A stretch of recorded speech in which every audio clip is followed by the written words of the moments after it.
Lah dalah. Sengkuni.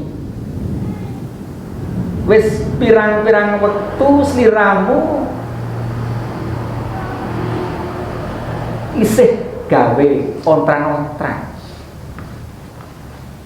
Akal bulusmu ana wae polah-polahmu anggene gawe kahanan sing kaya ngene. Dhisik ana ing jaman Kertayuga nganti tumataning laku crita Mahabharata Ramayana sing ketata apik celak karo sumbering urip. Ning masa perubahan siramu gawe ontran-ontran. Lek yang Begawan Resi Durna iku pandhita kang agung, kagungan pusaka cupumane Astragina. Mula ilmune mbabar kepimpinan Hastabrata, gurune wong Ngastina lan gurune wong Pandhawa. Nanging ning masa perubahan iku Pendhita Durna kok ala-ala. Kaya-kaya Pendhita Durna kuwi sing gawe ribeting swasana. Sengkuni mandheka Sengkuni. Aja nganti gugating Gunung Mahameru sing wis ana kopat kapiting napa tapakane. Mengko lek dadi kahanan iku randang kok ndekne Sengkuni. Kakak kaglak karo jiwa Satria Utama.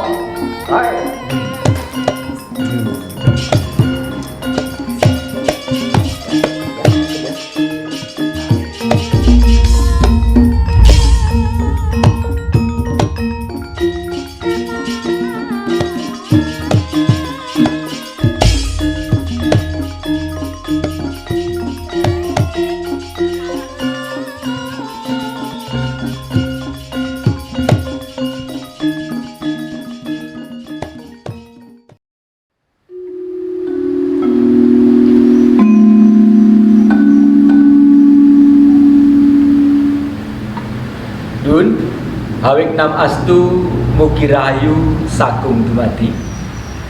Pemirsa yang budiman dan atur bekti kepada Gusti Kang Maha Kuwaos, dalam kesempatan yang berbahagia ini kita berjumpa kembali. Dan tidak lupa kami aturkan salam sungkem saya kepada para bini sepuh, kepada para aji sepuh, dan semua kadang-kadang saudara-saudara putra wayah maupun semeton dimanapun Anda berada. Sungguh sangat prihatin rasanya bahwa di dekade akhir-akhir ini kita mengalami suatu benturan yang sangat drastis. Tapi tolong saya ingatkan bahwa sebenarnya ini sangat berbahaya sekali.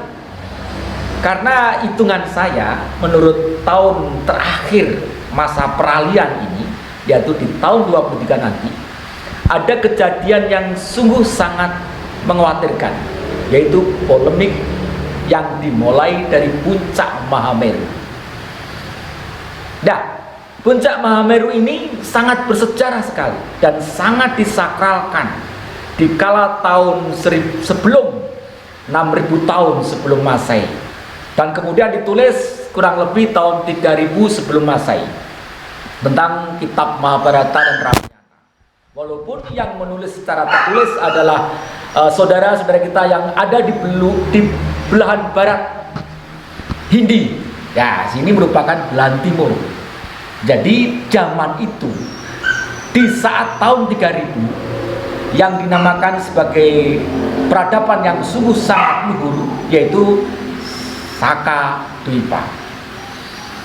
Dan bahkan oleh Yang Uwalugi di tahun 1 Masehi telah tercatat bahwa Saka Dwipa adalah negeri yang sangat dijanjikan di dunia di kala itu. Ada 7 gerbang yang merupakan satu bentuk yang terbuat dari emas, yaitu gerbang Jawa Dwipa, Bali Dwipa, Sanga Dwipa, Swarna Dwipa Sumatera, Jenana Dwipa Kalimantan, Sangak Dwipa Maluku Sulawesi, Jawa Dwipa Kremasian Rakata adalah Irian Jaya, dan Sanga Dwipa Lombok. Sangat jelas dalam kitab yang digambarkan melalui peradaban indah yang dikisahkan dalam negeri Jambu Dwipa itu, bahwa bangsa kita adalah bangsa besar, bangsa yang telah memiliki satu peradaban yang sangat luhur, bahkan ribuan tahun sebelum Masehi.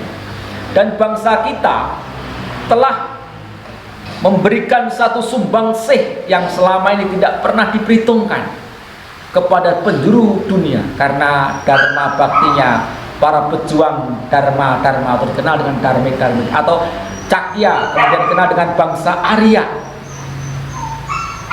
Tentunya di kala itu perdagangan atau pertukaran barang yang dari rempah-rempah telah mencapai penjuru dunia. Karena Trah Semeru ada simbol kesempurnaan, membabarkan bumi Kasampurnan, bumi Jawa Dwipa. Di kala itu disebut bangsa Hindi, bangsa Pare, adalah bangsa yang subur, makmur, kemah, limpah, pok, jinawi. Begitulah sebenarnya inti dari kekuasaan, kanugrahan, gumelarnya wujud dari Tuhan Yang Maha Esa. Kejadian demi kejadian terluka. Semoga peristiwa yang seperti es, gumpalan es yang turun tidak menjadi satu bola es yang kemudian akan menjadi bola api. Dikala bertubi-tubi bangsa kita telah mengalami satu peristiwa yang namanya penghinaan. Nah, mestinya mereka melihat latar belakang satu peristiwa panjang yang telah mewarnai Nusantara ini. Kala itu kita banyak memberikan sumbangsih rempah-rempah, minyak-minyak, gondowarum, kemenyan, dan juga kapur barus. Yang sekarang nyata-nyata semua itu dipakai untuk ritual di penjuru dunia. Tapi apa yang terjadi? Sekarang justru sebaliknya, bahwa kita yang punya peradaban yang disebut wayang ini telah dikatakan budaya yang tidak sesuai dengan peradabannya. Memang kalau dilihat dari perkembangan peradaban yang namanya kepercayaan, kemudian yang disebut dengan agama, memang punya aturan-aturan. Tapi marilah kita menengok bahwa semua peradaban itu tidak begitu saja terjadi. Tentu ada satu peristiwa-peristiwa, ada kejadian-kejadian yang disebut dengan pra agama itu akan dimulai. Dan bahkan kalau kita lihat yang mereka-mereka yang tidak menyukai peradaban budaya pewayangan itu, sebenarnya mereka tidak lepas dari peradaban-peradaban pra keyakinan itu sendiri. Nah, kalau kita sebagai bangsa Hindi, bangsa Timur, yang kemudian keluarlah ilmu pengetahuan yang namanya Jiwonggo atau Jiwonggonggo, adalah jiwa linueh yang nanti disimbolkan dengan adanya penemuan padi sebagai wujud wahyu yang tumitah untuk membabar kasampurnaning urip. Sehingga zaman itu, di zaman Ketayuga, kita membuat peradaban yang sungguh sangat indah dengan peranatan yang namanya sekarang Jawa, yang punya arti paugeran atau sifat baik. Nah, makanya orang-orang dulu mengatakan bahwa bila kita dikatakan enggak Jowo, berarti kita sudah tidak punya satu sikap perbuatan yang tidak sesuai dengan peranatan itu sendiri. Saya sungguh sangat menyesalkan, padahal dalam cerita-cerita pewayangan banyak menceritakan tentang peristiwa jebat minyak, jebat kasturi. Bukankah itu di wayang juga disebutkan? Dan sekarang pun mereka pakai garu, kemenyan yang tadi saya katakan. Nah, peradaban yang begitu dalam sehingga bisa membabarkan budi pekerti luhur dari kata pewayangan yang di prasasti di sekitar abad 600-an di zaman Kalingga, pewayangan sudah dituliskan, yaitu adanya empu wayang yang kala itu disebut sebagai empu degleng karena gambarnya harus menyamping, maka disebut empu degleng. Dalam filosofi wayang sebenarnya banyak sekali satu ajaran budi pekerti luhur yang tidak saja serta-merta mengajarkan tentang musik atau disebut dengan gamelan. Coba kita berpikir sedikit bahwa karya budaya kita yang begitu maha agung ini, gamelanan saja semua serba komplit. Ada yang dipetik, ada yang ditiup, ada yang dijeguk, ada yang dipukul, dijejek kepiak ya, ada digesek, kemudian ada yang dipetik dengan siter. Nah, begitu tampak indah. Dikala itu dikatakan sebagai gamelan Lokononto, artinya gamelan kadewatan. Dan siapa sebenarnya kadewatan itu sendiri? Orang Jawa disebutnya adalah bangsa Jawoto. Kita ini adalah keturunan dewa. Apa sebenarnya sifat dewa? Yang dikata deva. Deva itu sinar, bahwa kita telah bisa menyatu dengan alamnya Tuhan, cahayanya Tuhan, sehingga kita menjadi sinar-sinar mulia. Nah, kita adalah digambarkan sebagai Manu atau sifat Yamanu dari Begawan Manu Moyoso, sehingga kita sekarang punya nama manusia. Ini adalah karya besar para Brahmana agung di kala itu, sehingga terbuatlah satu benua, 3 benua besar yang digambarkan dengan Yamani, Yamuno, kemudian Yamanu. Dari 3 dunia ini, 3 dunia benua ini harus terlalui sebagai sifat perjalanan hidup. Sehingga sangat terlalu prematur kalau kita dikatakan bahwa wayang itu sangat tidak baik dan harus dimusnahkan. Bukankah semua peradaban agama kala itu harus teriringi dulu dengan nada? Karena sebelum kita menyampaikan sesuatu, nada itulah yang akan menata batin kita. Setelah terdengar gamelan yang begitu indah, lalu syairnya pun disampaikan dengan tembang-tembang. Tidak ada yang namanya dharma wacana atau ceramah disampaikan seperti kobaran api dalam podium yang seakan-akan hanya membakar saja. Bukankah Tuhan itu memberikan satu yang sangat indah, dan semua kitab suci digambarkan dengan cantik dalam bentuk sastra.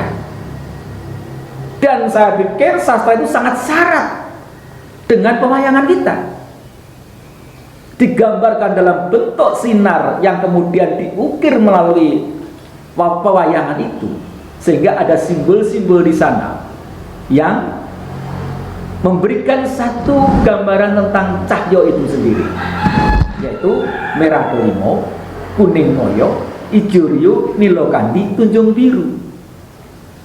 5 kesempurnaan inilah sebenarnya warna dasar sebagai seorang yang harus tahu tentang perjalanan cahaya itu sendiri. Dan wayang di kala itu disebut sebagai wayang krebet, yang artinya terbeber. Kemudian ditarik, ditancapkan.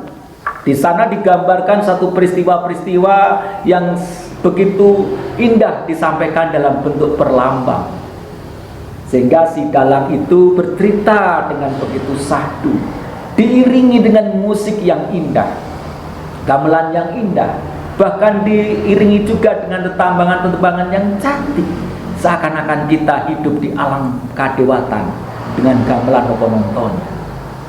Nah, untuk itu saya pikir dengan pikiran yang paling dalam, bahwa kita perlu kembali bangga bahagia jadi putra penerus para ahli-ahli budayawan dan sastrawan di kala itu yang terbabar dalam ilmunya Kusumo Wicitro dan Dharma Wicitro, dari puncak gunung sampai ke samudra.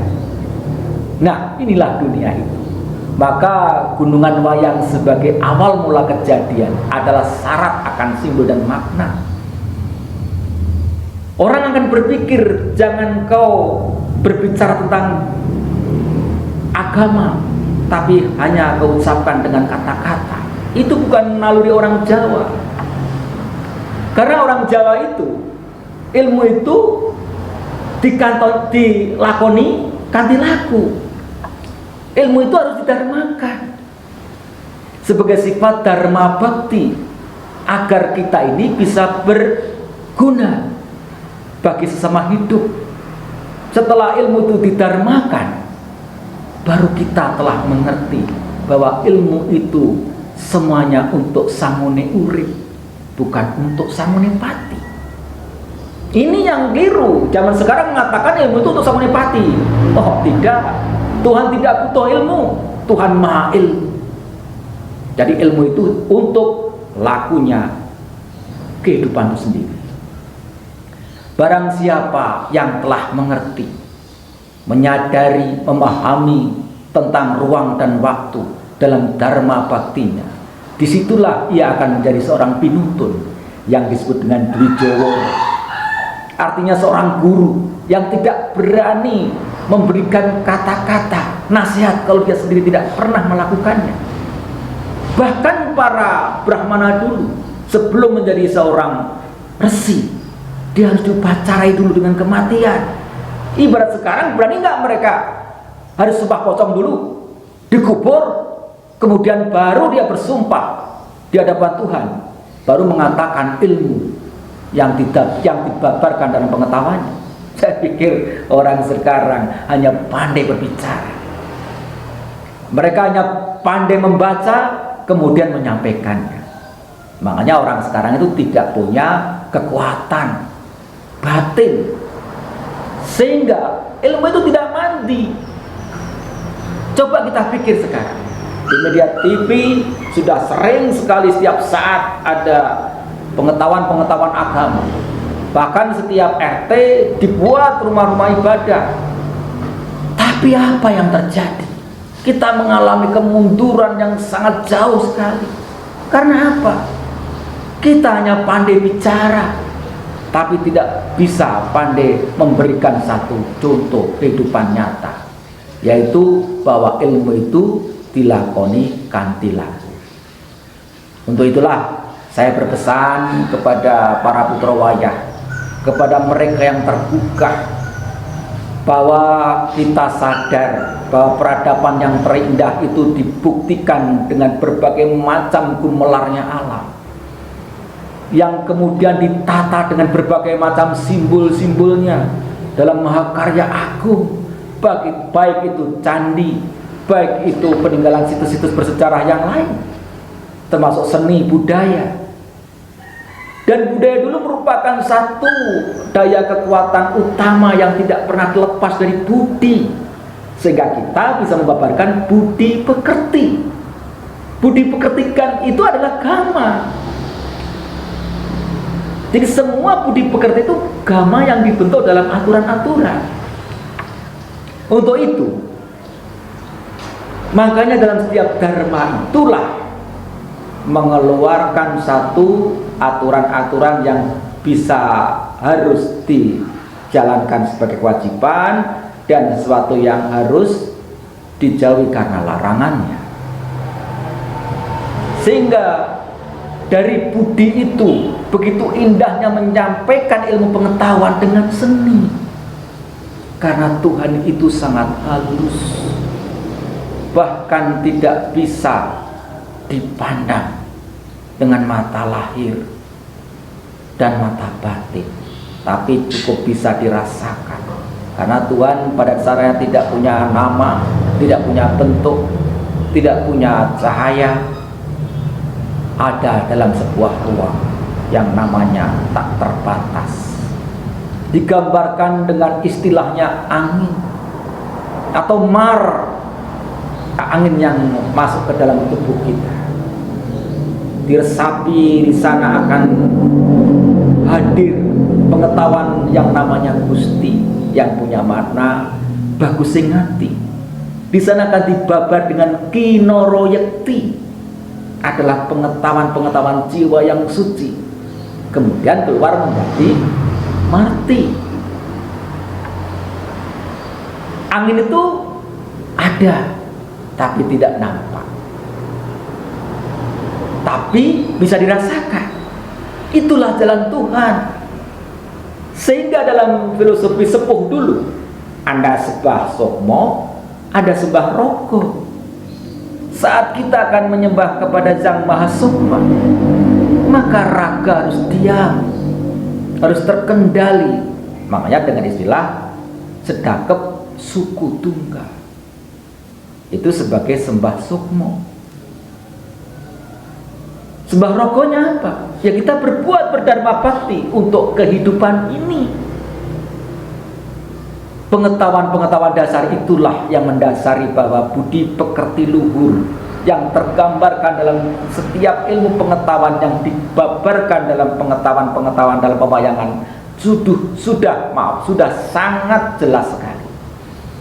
Marilah kembali kita bangga, bahagia, membumi, menjadi satu simbol kebanggaan kepada luhur kita, bahwa peradaban yang sudah semakin jauh dari sumbernya ini, mari kita mencari kembali. Walaupun masih ada dalam bentuk puing-puing, saya yakin bahwa kebenaran itu akan terbukti dengan sifat kebenarannya, dan akan terbukti dari sifat kebesarannya. Apapun saja bentuk kebenaran, kalau dikhianati, ditumpuk, atau bahkan ditimbun sedalam beribu meter sekalipun, tetap akan muncul ke permukaan. Karena pada dasarnya manusia hidup itu merdeka. Semenjak kita dilahirkan, tidak ada yang bisa memenjarakan hati kita. Matur nuwun, semoga ini menjadi pengetahuan dasar kita akan bangga bahagia menjadi putra-putra ngaluhur yang memiliki peradaban yang begitu indah. Sampaikan salam saya, salam damai, penuh cinta kasih kepada semua makhluk, bukan hanya kepada manusia, tapi kepada semua makhluk, agar kita bisa menyadari bahwa kita berbahagia telah terlahir menjadi manusia, apalagi terlahir menjadi manusia di tanah Jawa, tanah kasampurnan, di mana Tuhan telah memberikan bukti nyatanya bahwa bumi ini adalah gumelar dari kuasanya yang maha agung dan maha besar. Matur nuwun. Awik nang astu mugi rahayu sakuntu.